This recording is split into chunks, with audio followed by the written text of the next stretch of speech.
Assalamualaikum warahmatullahi wabarakatuh. Selamat pagi adik-adik, sahabat belajar di rumah kelas 10 SMA, materi pendidikan agama Islam. Ingat, walaupun sekolah kami jangan lupa ya untuk selalu belajar di rumah.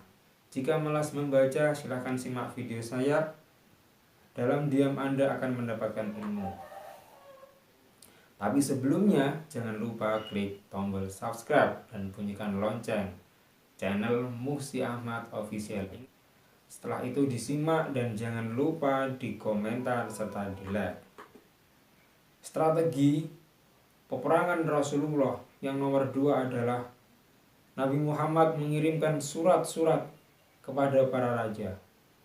Genjatan senjata antara Nabi Muhammad dan musyrikin Quraisy telah memberi kesempatan kepada Nabi Muhammad SAW untuk melirik negeri-negeri lain sambil memikirkan cara berdakwah di sana. Salah satu cara yang ditempuh Nabi Muhammad adalah dengan berkirim surat kepada raja-raja. Para penguasa negeri-negeri tersebut, di antara raja-raja yang dikirim surat Nabi Muhammad adalah Raja Gosan, Raja Mesir, Raja Abysinia, Raja Persia, dan Raja Romawi. Tidak satu pun dari raja-raja tersebut menyambut dan menerima ajakan Nabi Muhammad. Semuanya menolak dengan cara beragam. Ada yang menolak dengan baik dan simpati, ada pula yang menolak dengan kasar. Seperti yang dilakukan oleh Raja Gosan, ia tidak sekedar menolak, bahkan utusan Nabi Muhammad ia bunuh dengan kejam. Untuk membalas perlakuan Raja Gosan, Nabi Muhammad SAW menyiapkan 3.000 orang pasukan. Peperangan terjadi di Mu'tah. Sebelah utara Jazirah Arab, pasukan Islam kesulitan menghadapi tentara Raja Gosan yang dibantu oleh Romawi. Beberapa orang Muslim gugur sebagai syuhada dan dalam pertempuran itu. Melihat kenyataan ini, komandan pasukan Khalid bin Walid menarik pasukan dan kembali ke Madinah. Strategi yang ketiga yaitu penaklukan kota Mekah. Pada tahun 6 Hijriah, ketika haji telah disyariatkan, Nabi Muhammad SAW dengan 1.000 orang kaum muslim berangkat ke Mekah untuk melaksanakan ibadah haji. Karena itu, Nabi Muhammad beserta kaum muslim berangkat dengan pakaian ihram dan tanpa senjata. Sebelum sampai di Mekah, tepatnya di Hudaybiyah, Nabi Muhammad SAW dan kaum muslimin bertahan dan tidak boleh masuk ke Mekah. Sambil menunggu izin masuk ke Mekah, Nabi dan kaum muslimin berkemah di sana. Nabi Muhammad dan kaum muslimin tidak mendapat izin memasuki Mekah dan akhirnya dibuatlah perjanjian Hudaybiyah. Perjanjian Hudaybiyah berisi 5 kesepakatan. 1. Kaum muslimin tidak boleh mengunjungi Ka'bah pada tahun ini dan ditangguhkan sampai tahun depan. 2. Lama kunjungan dibatasi sampai 3 hari saja. 3. Muslimin wajib mengembalikan orang-orang Mekah yang melarikan diri ke Madinah. Sebaliknya, Quraisy menolak mengembalikan orang-orang Madinah yang kembali ke Mekah. Kemudian nomor 4, selama 10 tahun dilakukan genjatan senjata antara masyarakat Madinah dan Mekah. Yang terakhir, kelima, tiap kabilah yang ingin masuk ke dalam persekutuan kaum Quraisy atau kaum muslimin bebas melakukannya tanpa mendapat rintangan. Dengan adanya perjanjian ini, harapan untuk mengambil alih Ka'bah dan menguasai Mekah kembali terbuka. Ada 2 faktor yang mendorong Nabi Muhammad untuk menguasai Mekah. 1. Mekah adalah pusat keagamaan bangsa Arab.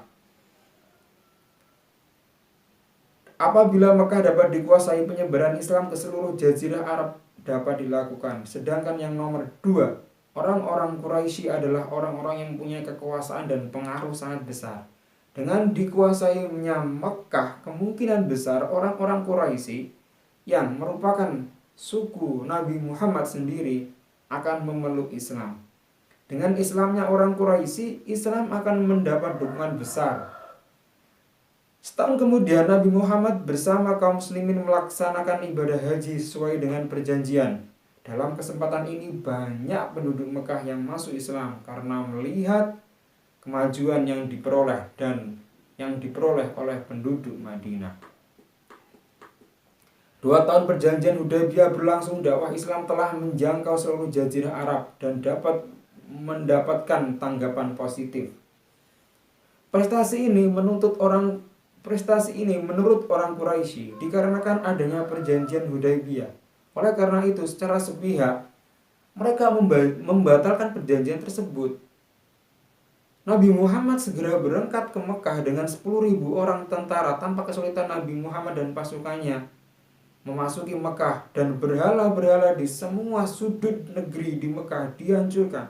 Setelah itu Nabi Muhammad berkhutbah memberi pengampunan bagi orang-orang Quraisy.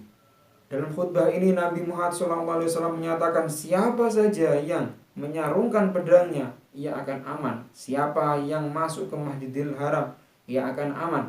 Dan siapa yang masuk ke rumah Abu Sufyan, ia juga akan aman.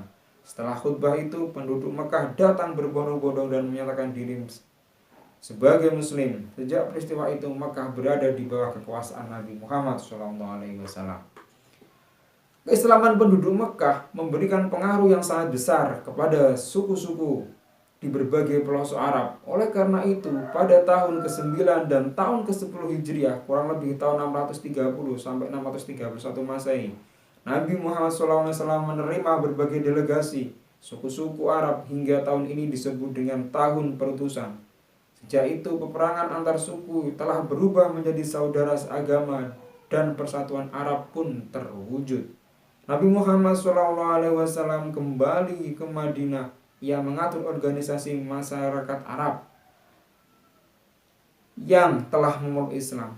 Petugas keamanan dan para dai dikirim ke daerah-daerah untuk mengajarkan Islam, mengatur peradilan, dan memungut zakat.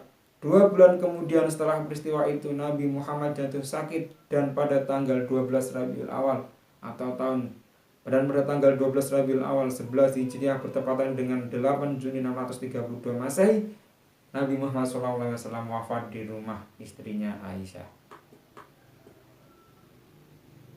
Sekian dari kami tentang strategi dakwah Rasulullah di Madinah. Kurang lebihnya mohon maaf. Saya akhiri. Assalamualaikum warahmatullahi wabarakatuh.